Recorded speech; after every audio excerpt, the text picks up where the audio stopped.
Epístola de Barnabé. Segunda parte. Capítulo 8. Sacrifício da novilha. E que figura pensais que representa o mandamento dado a Israel? Os homens que têm pecados consumados ofereçam a novilha, a imolem e depois queimem. Além disso, as crianças deviam recolher as cinzas, colocá-las nos vasos, enrolar a lã escarlate num pedaço de madeira. Veja de novo aqui a imagem da cruz e a lã escarlate, e o hisopo, erva com propriedades medicinais. Seu óleo é bactericida. Erva aromática usada para aspergir água, sangue ou óleo em cerimônias. Trata-se possivelmente da manjerona.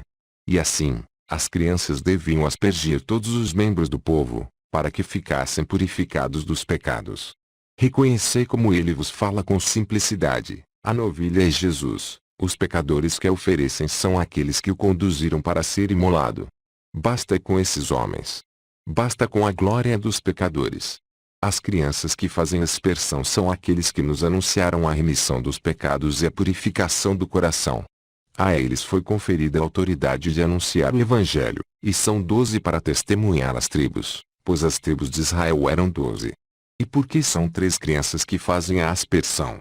Para testemunhar Abraão, Isaque e Jacó, que são grandes diante de Deus. E a lã sobre o madeiro. Ela significa que o reino de Jesus está sobre o madeiro, e os que nele esperam viverão para sempre. Contudo, porque se põem juntos a lã e o hisopo? Porque no seu reino haverá dias maus e poluídos, durante os quais seremos salvos. Com efeito, é pelo respingo poluído do hisopo que se cura aquele cuja carne está doente. E por isso que esses acontecimentos são tão claros para nós, mas para eles tão obscuros, pois eles não ouviram a voz do Senhor. Capítulo 9. A verdadeira circuncisão. Circuncisão do ouvido. De fato, é dos ouvidos que ele fala ainda, quando diz que circuncidou nossos ouvidos e nossos corações. O Senhor diz por meio do profeta: obedeceram-me com os ouvidos. E diz ainda: os que estão longe onde escutarão com o ouvido e conhecerão o que eu fiz. E mais, circuncidai vossos ouvidos, diz o Senhor. E diz também: escuta Israel, eis o que diz o Senhor teu Deus, quem deseja viver para sempre. Que ele escute com o ouvido a voz do meu servo. E diz ainda: escuta, ó céu, dá ouvidos, ó terra, pois o Senhor falou isso como testemunho. E diz mais: escutai a palavra do Senhor, príncipes deste povo. E diz ainda: filhos, escutai a voz que grita no deserto. Ele, portanto, circuncidou nossos ouvidos, para que escutemos a palavra e creiamos. Circuncisão do coração. Contudo, a circuncisão, na qual eles depositavam confiança, foi rejeitada. De fato, ele dissera que a circuncisão não devia ser da carne, mas eles transgrediram, porque o anjo mau os enganou. Todavia, ele lhes diz: assim fala o Senhor vosso Deus, não semeeis entre os espinhos, mas circuncidai-vos para o vosso Senhor. E o que diz ele? Circuncidai a maldade do vosso coração. E diz ainda: eis que todas as nações têm o prepúcio incircunciso, mas este povo tem o coração incircunciso. Circuncisão de Abraão.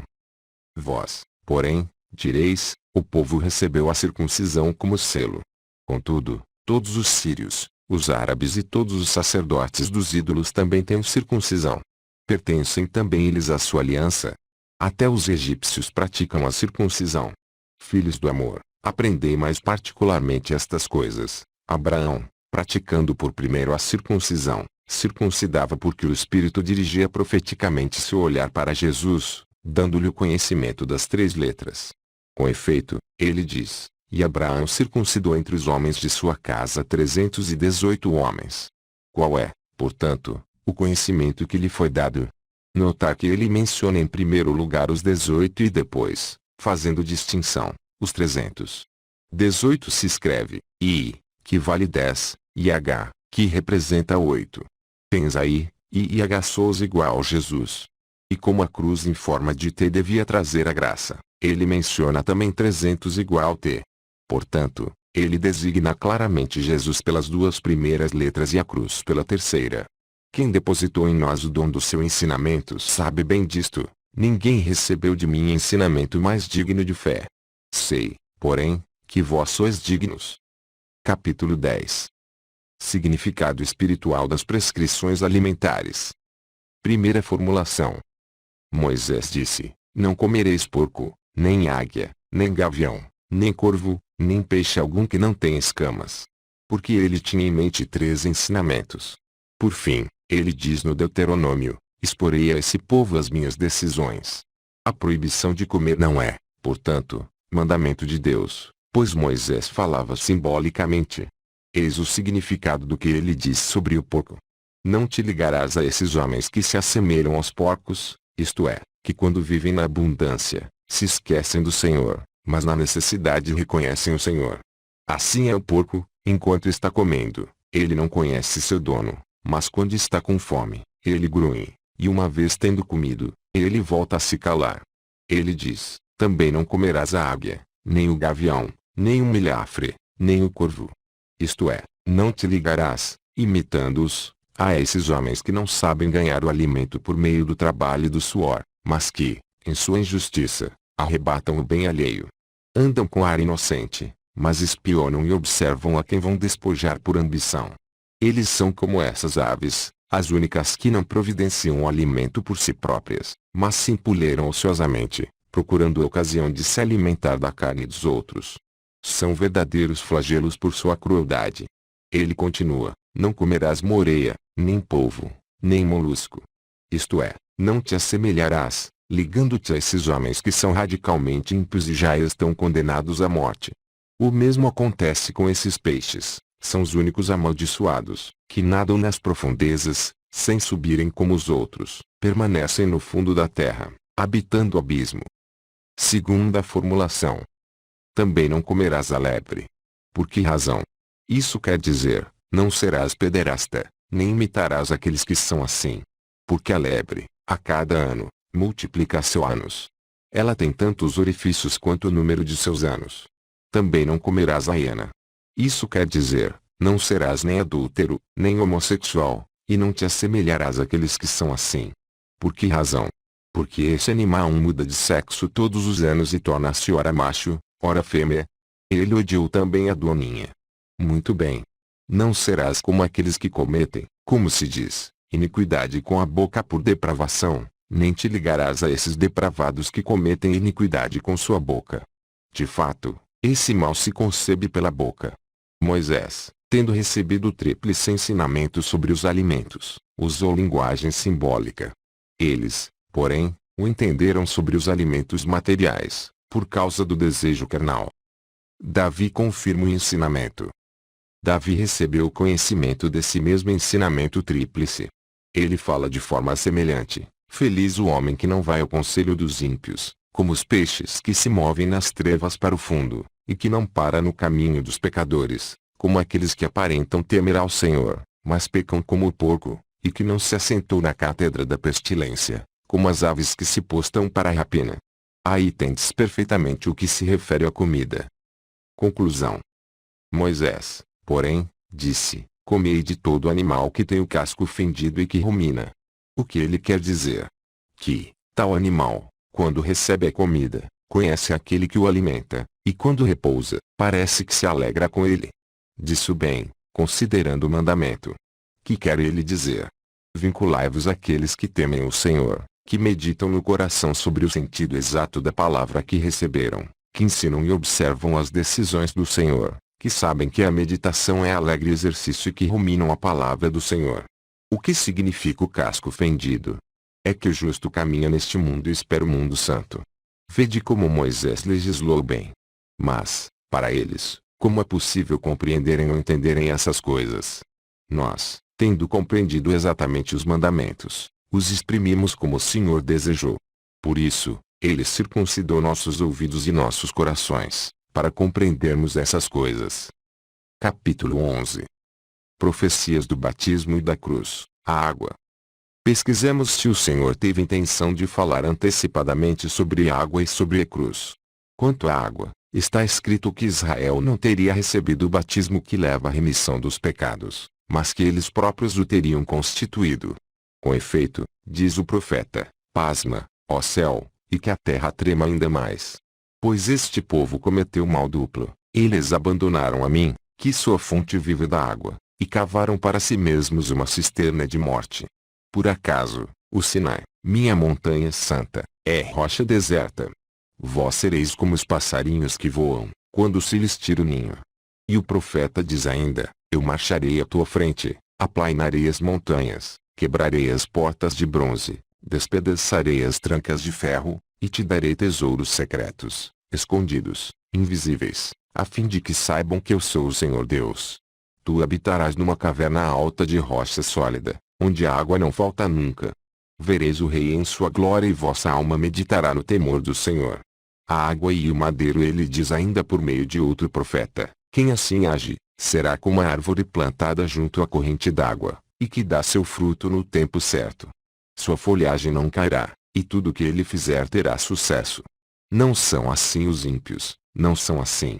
Eles são, antes, como a poeira que o vento espalha na face da terra. E por isso que os ímpios não se levantarão no julgamento, nem os pecadores no conselho dos justos. Pois o Senhor conhece o caminho dos justos, mas o caminho dos ímpios perecerá. Notai que ele designa ao mesmo tempo a água e a cruz. Com efeito, ele quer dizer: felizes aqueles que, tendo lançado sua esperança na cruz, desceram para a água. Pois ele diz que o salário vem no tempo certo. Então, diz ele, eu retribuirei.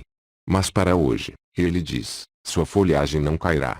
Isso significa que toda a palavra de fé e amor que sair da vossa boca será para muitos causa de conversão e de esperança. E outro profeta diz ainda: e a terra de Jacó era celebrada mais do que qualquer outra terra. Isso quer dizer que ele glorifica o vaso do seu espírito. O que diz ele a seguir? Havia um rio que corria, vindo da direita, e árvores esplêndidas auriam dele seu crescimento. Qualquer pessoa que delas comer, viverá eternamente. Isso significa que descemos para a água carregados de pecados e poluição, mas subimos dela para dar frutos em nosso coração, tendo no espírito o temor e a esperança em Jesus. Quem comer deles viverá eternamente, quer dizer, quem escutar, quando tais palavras são ditas, e crer nelas, viverá eternamente. Capítulo 12. O madeiro. Da mesma forma, é sobre a cruz que ele fala por meio de outro profeta: quando tais coisas se cumprirão, diz o Senhor, quando o madeiro for estendido no chão e depois novamente levantado, e quando o sangue gotejar do madeiro. Eis que se fala de novo da cruz e daquele que seria crucificado. Ele ainda fala a Moisés, quando Israel é atacado pelos povos estrangeiros, para lembrar-lhes desse combate, que era pelos pecados deles que estavam sendo entregues à morte. Falando ao coração de Moisés, o Espírito lhe fez representar a figura da cruz e de quem sofreria, pois, diz ele, se não esperarem nele, serão eternamente atacados. Então Moisés amontoou as armas no meio do combate, e de pé, no lugar mais alto de todos, estendeu os braços, e assim Israel venceu novamente. Em seguida, cada vez que os abaixava, os israelitas sucumbiam outra vez. Por quê? Para que soubessem que não podiam ser salvos se não confiassem nele. Por meio de outro profeta ele diz ainda: o dia inteiro estendi meus braços para um povo desobediente que se opõe ao meu justo caminho. Outra vez ainda, no momento em que Israel sucumbia, Moisés fez prefiguração de Jesus, mostrando que ele devia sofrer, e justamente aquele que acreditavam estar morto na cruz, haveria de dar a vida. De fato, o Senhor fez com que todo tipo de serpentes os mordessem, e eles morriam, embora a serpente tenha sido para Eva o instrumento da desobediência. Ele queria assim convencê-los de que era por causa da desobediência deles que seriam entregues à tortura da morte. Finalmente, o próprio Moisés tinha ordenado: não tereis, como vosso Deus, nenhuma imagem fundida ou esculpida. Mas ele próprio fez uma serpente de bronze, colocou-a diante de todos, e convocou o povo. Quando se reuniram naquele lugar, suplicaram a Moisés que intercedesse pela cura deles. Moisés, porém, lhes respondeu: quando alguém de vós for mordido, venha até a serpente fixada ao madeiro e creia com confiança. Crendo que essa serpente, embora morta, possa dar a vida, no mesmo instante será salvo. Assim fizeram eles. Eis aqui de novo a glória de Jesus, porque tudo está nele e tudo é para ele. Jesus, Filho de Deus. Que diz ainda Moisés a respeito do profeta Jesus, filho de Nave, dando-lhe esse nome: somente para que todo o povo ouvisse que o Pai revela todas as coisas em torno de seu Filho Jesus. Enviando-o para explorar o país, depois de lhe ter dado esse nome, Moisés disse a Jesus, filho de Nave, toma em tuas mãos um livro e escreve o que diz o Senhor. Nos últimos dias, o Filho de Deus arrancará pelas raízes a casa de Amaleque. Mais uma vez, eis que Jesus, manifestado em prefiguração carnal, não filho de homem, mas filho de Deus.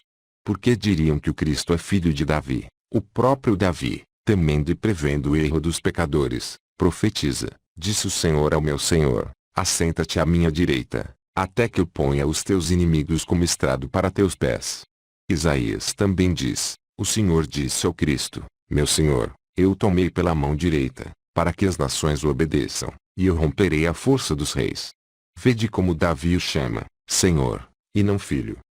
Capítulo 13. A aliança, qual o povo é o herdeiro? Vejamos agora qual é o povo que recebe a herança. Se é este, ou se é o primeiro. E se a aliança é para nós, ou para aqueles. Escutai, então, o que diz a Escritura a respeito do povo. Isaac rezava pela sua mulher Rebeca, que era estéril, e ela a concebeu. Depois, Rebeca saiu para consultar o Senhor, e o Senhor lhe disse, há duas nações em teu seio e dois povos em tuas entranhas. Um povo dominará outro, e o mais velho servirá ao mais jovem. Deveis compreender quem é Isaque e quem é Rebeca, e a quem se referia ao mostrar que este povo é maior do que aquele. Em outra profecia, Jacó se dirige mais claramente ainda a seu filho José, dizendo, eis que o Senhor não me privou de tua presença. Traze-me teus filhos, para que eu os abençoe. Ele levou Efraim e Manassés, querendo que Manassés, o mais velho, recebesse a bênção. José o conduziu para a mão direita de seu pai Jacó. No entanto, Jacó viu em espírito a prefiguração do povo futuro. E o que disse ele? E Jacó cruzou as mãos, e colocou a direita sobre a cabeça de Efraim, o segundo e o mais novo, e o abençoou. Então José disse a Jacó, desvia tua mão direita e colocar sobre a cabeça de Manassés, pois ele é o meu filho primogênito. Então Jacó disse a José, eu sei, meu filho, eu sei. O mais velho servirá ao mais jovem, e é este que será abençoado. Vede a quem ele se referia ao decidir que este povo seria o primeiro herdeiro da aliança. Se isso ainda nos é lembrado no caso de Abraão, então nosso conhecimento torna-se completo. O que é que ele diz então a Abraão? Pelo fato de que somente ele tinha acreditado, e foi estabelecido na justiça. Abraão, eis que eu te estabeleci como pai de nações que, embora incircuncisas, acreditam em Deus. Capítulo 14. A quem Deus dá sua aliança? Muito bem, porém vejamos, pesquisemos, para ver se ele deu ao povo a aliança que prometera juramento a seus antepassados. Certamente ele a deu, mas eles não foram dignos de recebê-la, por causa de seus pecados. De fato, o profeta diz, Moisés jejuou 40 dias e 40 noites no monte Sinai, para receber a aliança do Senhor com o povo. E Moisés recebeu do Senhor as duas tábuas escritas em espírito pelo dedo da mão do Senhor. Moisés as tomou, e começou a descer para levá-las ao povo. Então disse a Moisés o Senhor, Moisés, Moisés, apressa-te a descer, pois teu povo, que fizeste sair da terra do Egito, pecou. Moisés compreendeu que eles tinham feito para si imagens de metal fundido. Então ele atirou de suas mãos as tábuas, e as tábuas da aliança do Senhor se quebraram. Moisés, portanto, a recebeu, mas eles não foram dignos dela. Aprendei como nós a recebemos. Moisés a recebeu como servo, mas o próprio Senhor, depois de sofrer por nós, a nós entregou como povo da herança. Ele apareceu, para que aqueles levassem ao máximo a medida dos pecados, e nós recebêssemos a aliança mediante o Senhor Jesus, o herdeiro. Jesus foi preparado por ocasião de sua manifestação, para libertar das trevas nossos corações já consumidos pela morte e entregues aos desvios de iniquidade, e para estabelecer conosco uma aliança com a palavra. De fato, está escrito que o Pai lhe ordenou libertar-nos das trevas, a fim de preparar para si um povo santo. Diz, portanto, o profeta, eu, o Senhor teu Deus, te chamei na justiça, e te tomarei pela mão e te fortificarei. Eu te coloquei como aliança de um povo, como luz das nações, para abrir os olhos dos cegos, para libertar das cadeias os prisioneiros e da prisão aqueles que estão nas trevas. Sabei, portanto, de onde fomos libertos. O profeta diz ainda: Eis que eu te coloquei como luz das nações, a fim de que sirvas para a salvação, até os confins da terra. Assim diz o Senhor, o Deus que te libertou. E o profeta diz ainda: O Espírito do Senhor está sobre mim, e por isso, me ungiu para anunciar aos pobres o evangelho da graça. Ele me enviou para curar os corações quebrantados, para proclamar aos prisioneiros a liberdade, e aos cegos a sua visão, para anunciar o ano favorável do Senhor e o dia da retribuição, para consolar todos os que choram. Capítulo 15. O sábado de Deus. Ainda, sobre o sábado, está escrito no decálogo que Deus o entregou pessoalmente a Moisés sobre o monte Sinai: santificai o sábado do Senhor com mãos puras e coração puro. Em outro lugar, ele diz: se meus filhos guardarem o sábado, então estenderei sobre eles a minha misericórdia. Ele menciona o sábado no princípio da criação. Em 6 dias, Deus fez as obras de suas mãos e exterminou no 7º dia, e nele descansou e o santificou. Prestai atenção, filhos, sobre o que significa: terminou no 7º dia. Isso significa que o Senhor consumará o universo em 6.000 anos, pois um dia para ele significa 1.000 anos. Ele próprio atesta, dizendo: eis que um dia do Senhor será como 1.000 anos. Portanto, filhos, em 6 dias, que são 6.000 anos, o universo será consumado. E ele descansou no 7º dia. Isso quer dizer que seu filho, quando vier para pôr fim ao tempo do iníquo, para julgar os ímpios e mudar o solo, a lua e as estrelas, então ele, de fato, repousará no 7º dia. Por fim, ele diz: tu os santificarás com mãos puras e coração puro. Contudo, se alguém atualmente pudesse santificar, de coração puro, esse dia que Deus santificou, então nós nos teríamos enganado completamente. Porém, se este agora não é o caso, ele os santificará verdadeiramente no repouso, quando nós formos capazes disso, isto é, quando tivermos sido justificados e tivermos recebido o objeto da promessa, quando não houver mais iniquidade, e o Senhor tiver renovado tudo. Então, poderemos santificá-lo, tendo sido primeiro nós mesmos santificados. Ele finalmente lhes disse: não suporto vossas neomênias. Os gregos celebravam a lua nova, e vossos sábados. Vede como ele diz: não são os sábados atuais que me agradam, mas aquele que eu fiz, e no qual, depois de ter levado todas as coisas ao repouso, farei o início do 8º dia, isto é, o começo de outro mundo. Eis porque celebramos como festa alegre o 8º dia, no qual Jesus ressuscitou dos mortos e, depois de se manifestar, subiu aos céus. Capítulo 16. O templo.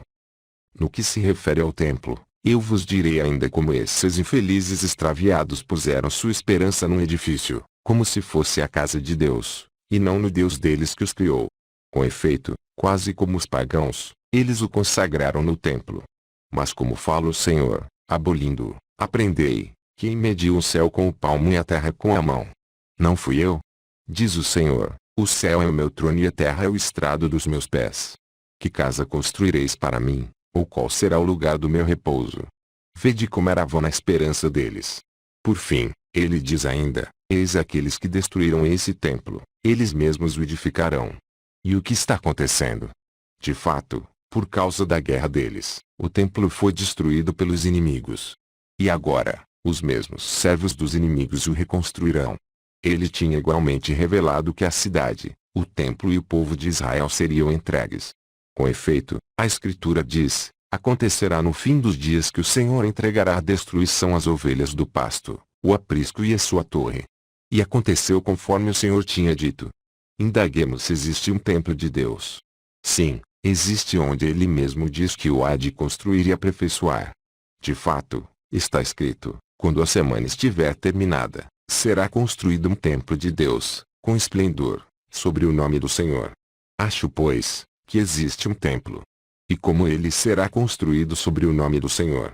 Aprendei: antes que acreditássemos em Deus, nossos corações eram uma habitação corruptível e frágil, exatamente como um templo construído por mão humana.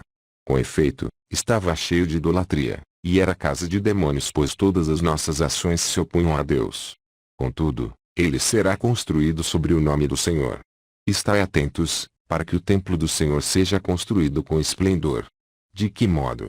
Aprendei, recebendo o perdão dos pecados e pondo nossa esperança no nome, nós nos tornamos novos, recriados desde o princípio.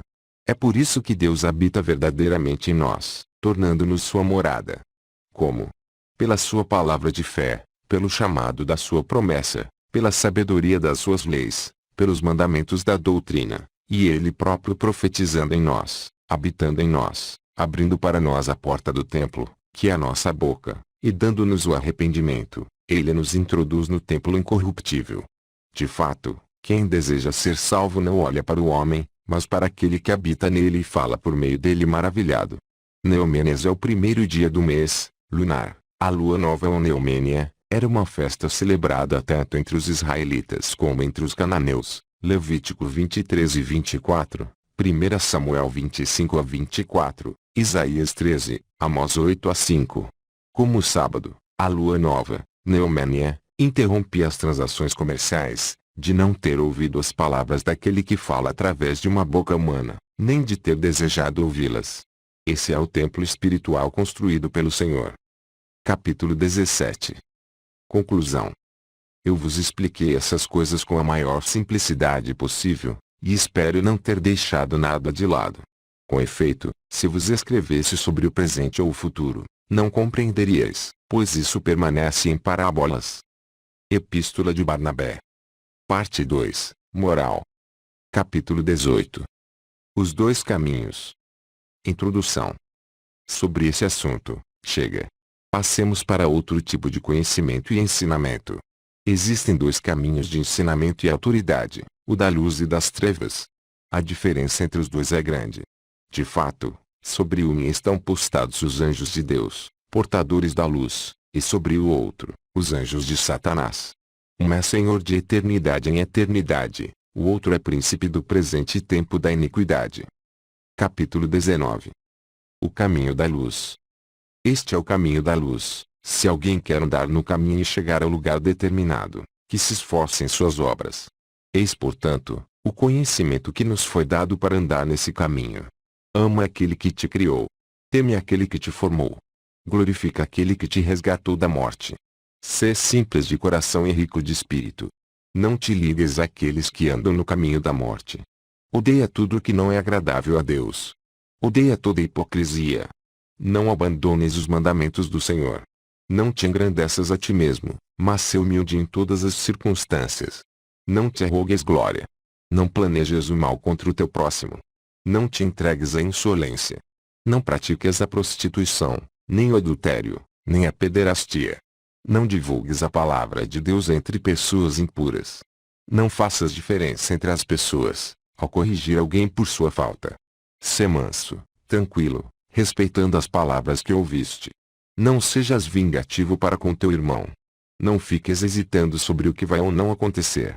Não tomes em vão o nome do Senhor. Ama o teu próximo mais do que a ti mesmo.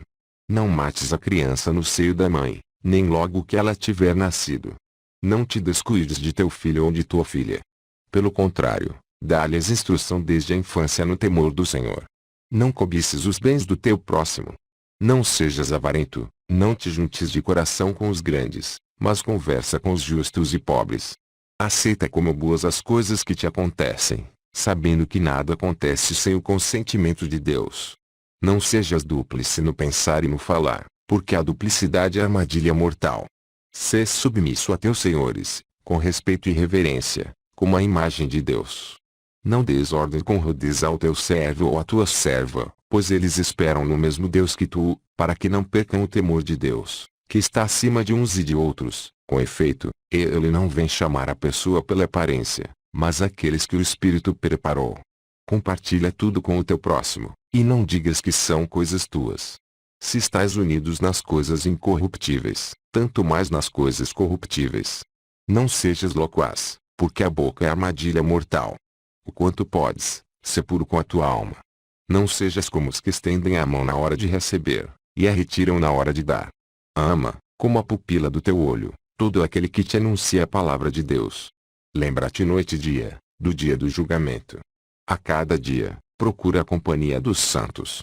Empenha-te com a pregação, exortando e preocupando-te em salvar uma alma pela palavra, ou então em trabalhar com tuas mãos, para resgatar teus pecados. Não hesites em dar, nem des reclamando, pois sabes quem é o verdadeiro remunerador da tua recompensa. Guarda o que recebeste, sem nada acrescentar ou tirar. Odeia totalmente o mal. Julga de modo justo. Não provoques divisão. Pelo contrário, reconcilia aqueles que brigam entre si. Confessa os teus pecados. Não te apresentes em má consciência para a oração. Capítulo 20. O caminho da treva. O caminho da treva é tortuoso e cheio de maldições. De fato, em sua totalidade, ele é o caminho da morte eterna nos tormentos. Nele se encontram as coisas que arruinam a alma dos homens: idolatria, insolência, altivez do poder, hipocrisia, duplicidade de coração, adultério, homicídio, rapina, orgulho, transgressão, fraude, maldade, arrogância, feitiçaria, magia, avareza e ausência do temor de Deus. São os que perseguem os bons, odeiam a verdade, amam a mentira, ignoram a recompensa da justiça, não se ligam ao bem nem ao julgamento justo, não cuidam da viúva e do órfão, não vigiam para o temor de Deus, mas para o mal, afastam-se da mansidão e da paciência, amam as vaidades, correm atrás da recompensa, não têm misericórdia para com o pobre, recusam ajudar o oprimido, difamam facilmente, ignoram o seu Criador, matam crianças, corrompem a imagem de Deus, não se compadecem do necessitado, não se importam com os atribulados, defendem os ricos, são juízes injustos com os pobres, e por fim, são pecadores consumados. Capítulo 21. Conclusão. É bom, portanto, aprender as sentenças do Senhor que estão escritas, e a elas conformar o comportamento. Com efeito, aquele que as pratica será glorificado no reino de Deus, mas aquele que escolher o outro caminho, perecerá com suas obras. Por isso, existe ressurreição, e por isso existe retribuição. A vós, que sois superiores, peço que aceitem um conselho da minha benevolência. Tendes no meio de vós pessoas para com as quais praticar o bem. Não deixem de o fazer. Está próximo o dia, no qual todas as coisas perecerão com o maligno. Está próximo o Senhor, justo com a sua retribuição. Peço-vos ainda, sede bons legisladores para vós mesmos, permanecei fiéis conselheiros para vós mesmos, afastai de vós toda a hipocrisia. O Deus que reina sobre o mundo inteiro, vos dá sabedoria, inteligência, ciência, conhecimento de suas decisões, e perseverança. Deixai-vos instruir por Deus, procurando o que o Senhor quer de vós, e praticai-o, para que vos encontreis no dia do julgamento. Se vos recordais do bem, lembrai-vos de mim ao meditar sobre essas coisas. Desse modo, meu desejo e minha vigilância levarão a realizar algum bem. Peço-vos com insistência, como uma graça, enquanto o vaso bom e belo ainda está convosco, não negligencieis nada das vossas coisas, mas buscai-as constantemente e cumpri todos os mandamentos, pois eles são dignos. Eis porque me esforcei em vos escrever segundo minhas possibilidades. Eu vos saúdo, filhos do amor e da paz. Que o Senhor da glória e de toda a graça esteja com vosso espírito. Amém.